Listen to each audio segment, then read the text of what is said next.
무영이 품에서 서신 하나를 꺼냈다. 낙양성을 떠나기 전날 밤 무영이 받은 것이었는데 그때는 내용을 말하지 않았었다. 무영이 서신을 두 손으로 펼치며 말했다. 덕호한테서 온 거다. 낙양성 들어오기 전에 받았어. 하운이 서신을 봤다. 스승님이 직접 서신을 보냈습니까? 혜원을 만나고 가라고 했다. 내가 원영역을 쓰는 방식에 한계가 있다고, 혜원이 그 방향을 잡아줄 수 있다고. 칠성이 말했다. 그러면 처음부터 혜원 스님을 만나러 가는 길이었던 거예요? 그렇다. 청룡주회가 끝나면 가려고 했는데 풍명이 습격하는 바람에 일이 겹쳤어. 적호가 이미 알고 있었던 것이었다. 하운의 원영역이 어디서 막히는지를, 그리고 그 방향을 잡아줄 사람이 누구인지를. 백운산에서 멀리 있으면서도 적호는 하운이 어디쯤 있는지 알고 있었다. 무영이 서신을 접으며 말했다. 혜원이 있는 곳까지 이틀이야. 무영이 방향을 잡았고 하운과 칠성이 따랐다. 산 중턱에 작은 암자가 있었는데 길이라고 부르기 어려운 좁은 돌길을 올라가야 했다. 칠성이 그 길을 오르면서 말했다. 무영씨, 이분이 어떤 분이에요? 무영이 앞서 걸으며 말했다. 강호 사람은 아니다. 근데 강호 사람보다 많이 알고 있다. 칠성이 그 말을 들으며 돌길을 올랐다. 더 물어봐야 나올 것이 없는 대답이었다. 암자가 보이기 시작했을 때 이미 문 앞에 사람이 서 있었다. 노승이었는데 체격이 작고 등이 조금 굽어 있었다. 그러나 서 있는 방식이 달랐다. 아무 힘도 들이지 않고 서 있는 것 같은데 그 주변 공기가 조용히 가라앉아 있었다. 혜원이 일행을 보면서 무영에게 말했다. 오랜만이구나. 무영이 말했다. 네, 스님 오랜만에 뵙습니다. 혜원의 시선이 하운에게 머물렀다. 하운을 바라보는 그의 눈빛은 아까와는 확연히 달랐다. 하운의 원 영역을 느끼는 것인지 아니면 그 너머에 숨겨진 본질을 꿰뚫어 보는 것인지 알 수 없었다. 하지만 하운은 본능적으로 그 눈동자 앞에서 자세를 굳혀잡았다. 절로 몸이 팽팽하게 긴장될 정도의 무게감이었다. 혜원이 입을 열었다. 들어오너라. 암자 안이 좁았다. 넷이 들어서자 꽉 찼다. 혜원이 자리를 잡고 앉았고 하운이 맞은편에 앉았다. 칠성과 무영은 옆에 있었다. 혜원이 찻잔을 앞에 놓으면서 하운에게 말했다. 원 영역을 펼쳐봐라. 하운이 원 영역을 밖으로 펼쳤다. 암자 안이 가득 찰 만큼 넓게 펼쳤다. 혜원이 그것을 눈을 감은 채로 느꼈다. 잠깐 있다가 말했다. 거두어라. 하운이 거뒀다. 혜원이 눈을 뜨며 말했다. 영역을 밖에 두고 있구나. 그게 문제다. 하운이 말했다. 밖에 두어야 상대를 느낄 수 있습니다. 느끼려고 두는 것과 두어야 하는 것은 다르다. 지금 너는 영역을 밖에 두지 않으면 불안한 거야. 그게 한계가 되고 있어. 혜원이 잠시 하운을 보고 이어서 말했다. 불을 생각해봐라. 불을 밖에 두면 바람이 불면 꺼진다. 그런데 불씨가 안에 있으면 바람이 불어도 꺼지지 않아. 원 영역이 그거다.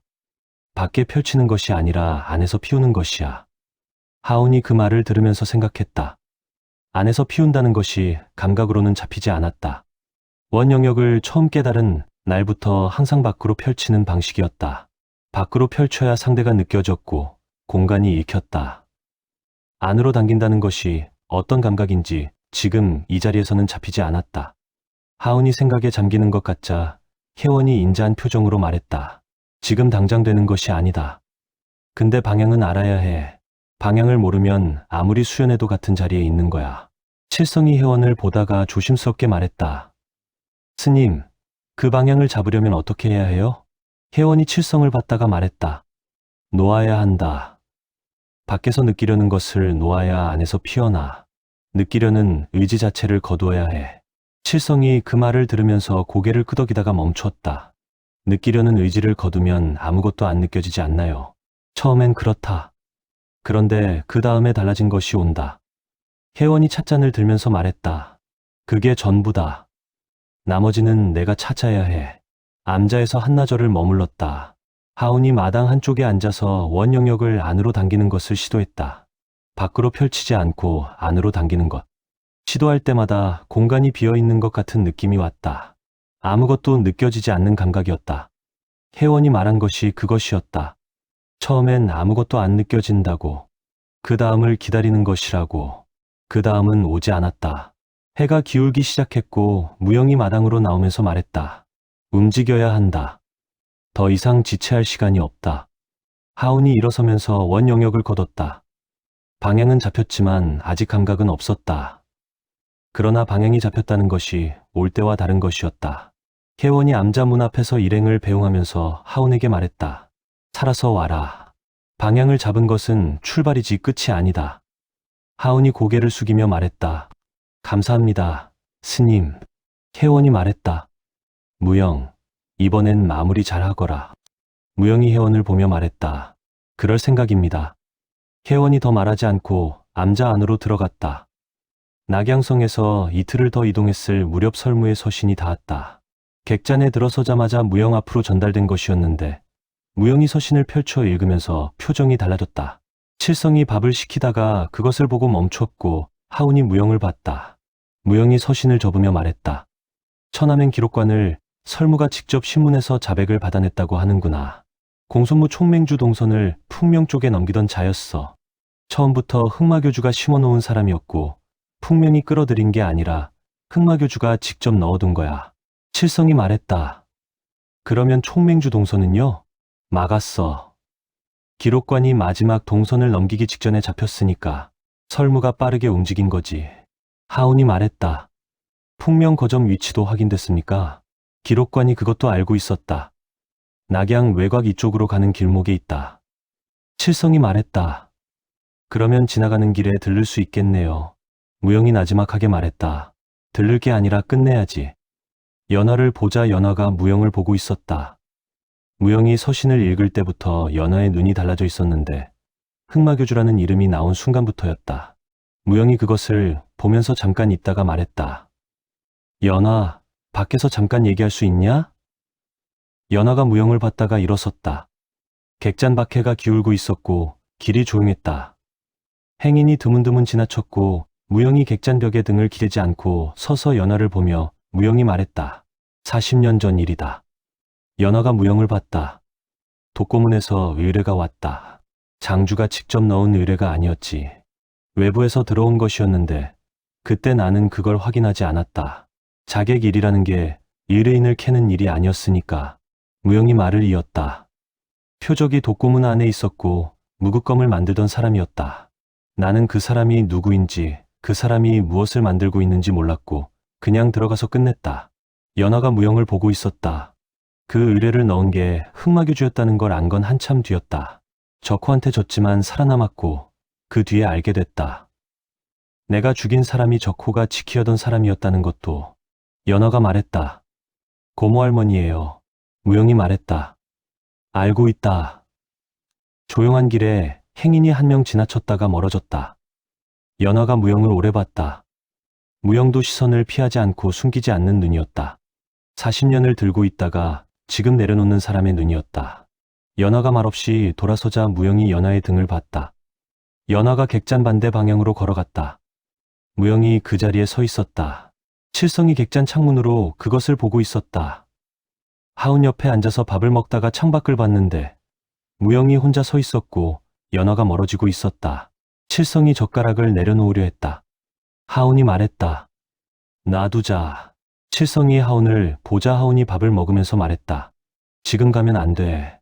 칠성이 창밖을 다시 봤다가 젓가락을 다시 들었다. 그리고 말없이 밥을 먹었다.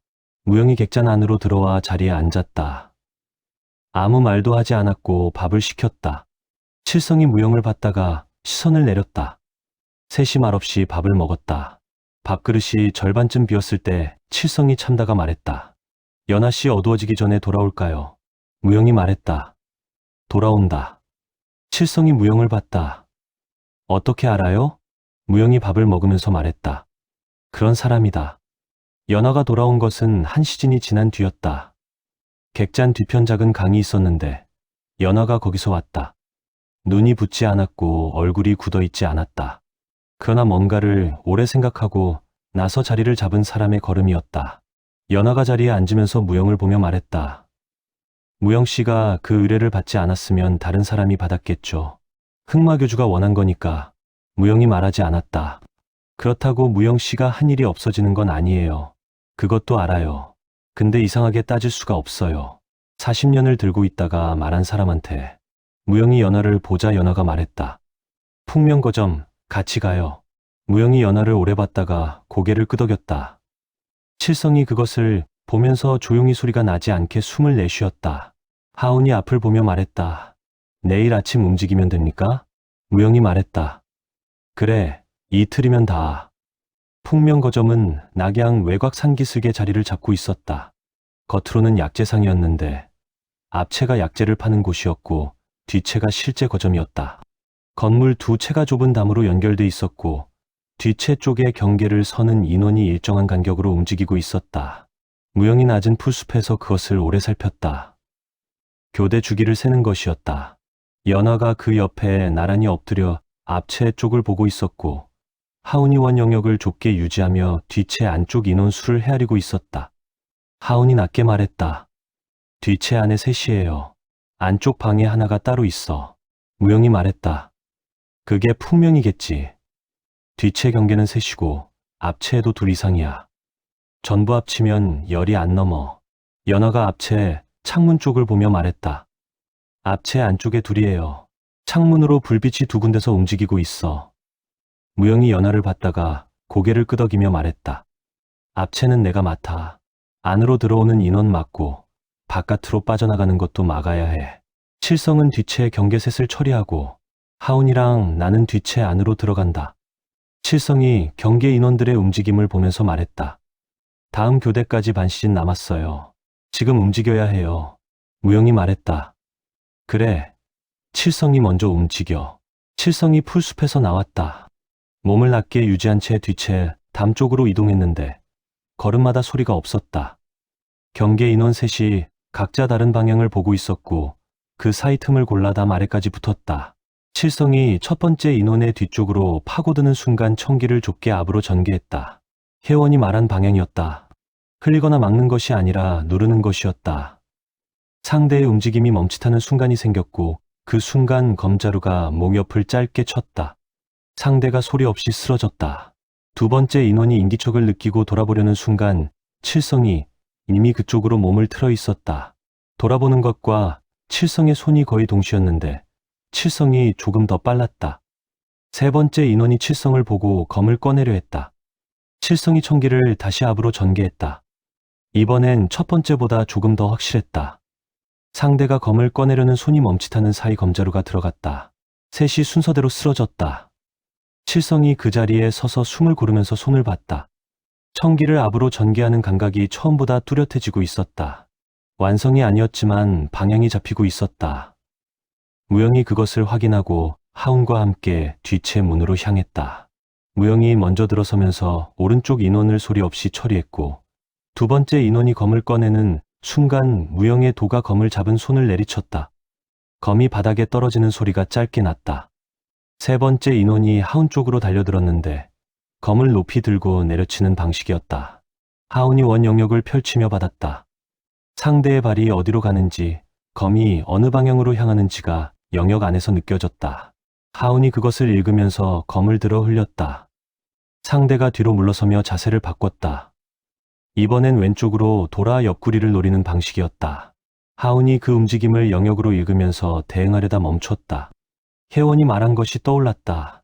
느끼려는 의지를 거두어야 한다고. 하운이 원 영역을 안으로 당겼다. 밖으로 펼친 것을 거두어 안으로 가져가는 것이었다. 순간 공간이 비어있는 것 같은 감각이 왔다. 아무것도 안 느껴지는 감각이었다. 그런데 그 다음이 왔다. 비어있는 것 같은 감각 안에서 상대의 기운이 느껴졌다. 밖에서 있는 것이 아니었다. 안에서 느끼는 것이었다. 훨씬 선명했고 훨씬 빨랐다. 상대가 오른쪽으로 빠지면서 검을 바꿔 잡으려는 것이 이미 느껴졌다. 움직이기 전에 느껴지는 것이었다. 하운이 그 방향으로 검을 먼저 뻗었다. 상대가 막으려 했지만 하운의 검이 이미 거기 있었다. 검자루가 턱 아래를 정확하게 쳤다. 상대가 소리 없이 쓰러졌다. 하운이 원 영역을 걷었다. 그 감각의 끝을 붙잡으려 했지만 이미 흩어졌다. 완성은 아니고 닿은 것이다. 방향이 손끝에 닿았다가 간 것이었다. 무영이 하운을 잠깐 봤지만 아무 말도 하지 않았다. 그러나 그 눈빛이 달라져 있었다. 무영이 안쪽 방 문을 향해 걸어갔다. 문을 열어보니 풍명이 있었다. 탁자 앞에 앉아 있다가 인기척을 느끼고 자리에서 일어서면서 검을 뽑으려 했는데 무영이 문을 여는 순간 이미 풍명의 손을 발로 밟고 있었다. 풍명이 무영을 보자 눈이 굳었고 하운을 보며 바닥에 눌린 자기 검을 봤다. 풍명이 천천히 손을 뗐다. 무영이 검을 발로 밀어내면서 말했다. 끝났다. 풍명을 뒤채 마당에 묶어두자 연화가 앞채에서 걸어 나왔다. 이마에는 옅은 땀방울이 맺혀 있었고 오른쪽 소매 끝은 무언가에 걸린 듯 조금 찢겨 있었다. 그녀는 들고 있던 단검을 갈무리하며 입을 열었다. 앞채 둘 처리했어요. 한 명이 뒷문으로 빠지려 해서 조금 걸렸어. 무영이 연화의 소매를 봤다. 다쳤냐? 연화가 소매를 내려보다가 말했다. 스쳤어요. 깊지 않아요. 무영이 연화를 한 번 더 봤다가 풍명 쪽으로 시선을 돌렸다. 연화가 그 시선을 느꼈다. 무영이 걱정하는 방식이 말이 많지 않다는 것을 이제는 알고 있었다. 풍명이 묶인 채로 넷을 번갈아 봤다. 버티려는 것인지 입을 열지 않았다. 무영이 풍명 앞에 쪼그려 앉으면서 말했다. 처남행 기록관이 잡혔다. 자백도 받았고 내가 알고 있는 것들이 이미 설모한테 넘어가고 있다는 소리다. 풍명의 눈이 흔들렸다. 흑마교주 거정 위치. 풍명이 입을 다물었지만 무영이 풍명을 보면서 서두르지 않았다. 풍명이 그 눈을 보다가 시선을 먼저 내렸다. 잠깐 있다가 말했다. 낙양 동쪽이다. 관도에서 벗어나 산길로 반나절이면 닿아. 그리고 고개를 들며 말했다. 흑마교주님 이미 움직이고 있다. 너희가 청룡지회에서 원영역을 꺼낸 순간부터 움직였다. 그것을 강호에서 없애야 한다고 했지. 늦었을 수도 있다. 무영이 일어서면서 칠성을 봤다. 풍명은 여기 묶어두고 설무에게 서신 보내. 처남행 인원이 올 때까지 여기 있어야 해. 칠성이 풍명을 봤다가 무영을 봤다. 저 혼자요? 하운이랑 나랑 연화가 먼저 움직인다. 설무 인원이 오면 합류해. 칠성이 잠깐 있다가 말했다. 얼마나 걸려요? 빠르면 내일 아침이야. 칠성이 마당돌에 걸터 앉으면서 풍명을 내려다보고 무영을 봤다. 알겠어요. 다치지 마세요. 무영이 몸을 돌리며 말했다. 다치지 마라.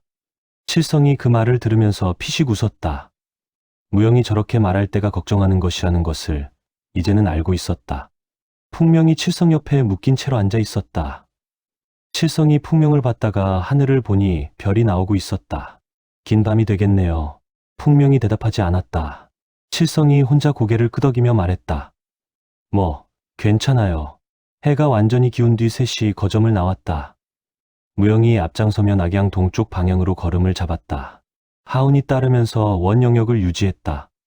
아까 안에서 손끝에 닿았다가 흩어진 그 감각을 생각하고 있었다. 완성이 아니었지만 방향이 잡혔다는 것이 올 때와 달라진 것이었다. 연화가 하운 옆에서 걸으며 낮게 말했다. 아까 안에서 뭔가 달랐죠? 하운이 연화를 고자 연화가 앞을 보며 말했다. 검식이 달라졌어요. 잠깐이었는데 느껴졌어요. 무급검은 아니고 그것보다 더 깊은 것이었어. 하운이 앞을 보며 말했다. 잠깐 닿았다가 흩어졌어요. 그래도 닿은 거잖아요. 하운이 그 말을 들으면서 걸었다. 연화의 말이 일리가 있었다. 닿지 않은 것과 닿았다가 흩어진 것은 달랐다. 방향이 손끝에 있었고 그것으로 지금은 충분했다. 무영이 앞에서 말했다. 빠르게 움직인다. 풍명 말대로 늦으면 안 돼. 셋이 걸음을 빠르게 했다. 어둠 속에서 길이 이어졌고 낙양동 쪽이 멀지 않았다.